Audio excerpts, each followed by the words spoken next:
It's 6:30. Good morning. I'm Ian Crouch with Hunter News. The parliamentary inquiry into planning decisions in Newcastle is expected to release its interim report tomorrow. The more than 100-page report is expected to recommend the Boxing Day truncation of the city's rail line at Wickham be put off because of a flawed case for the project and the lack of a cost-benefit analysis.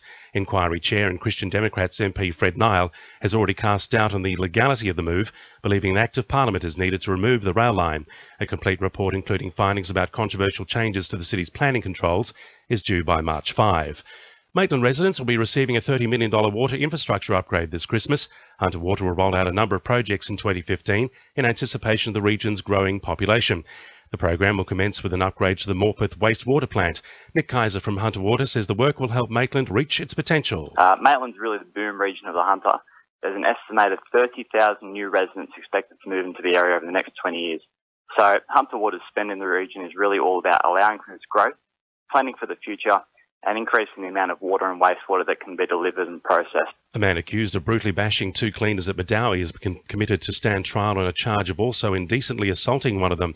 The Herald reports Adam Metcalf has already admitted to assaulting the two women, but the Crown prosecutor alleges one of them had their underwear torn during the attack, leading to the belief the assault was sexually motivated.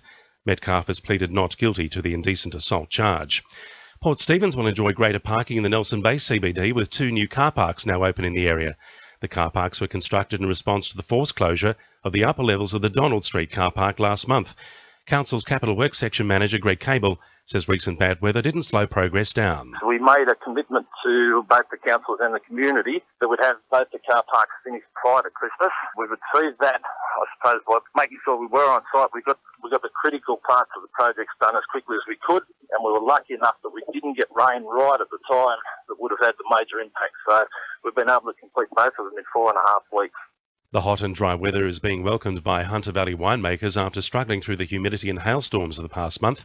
The recent weather has affected crops in the Hunter region, leading to smaller and sweeter berries on the vine.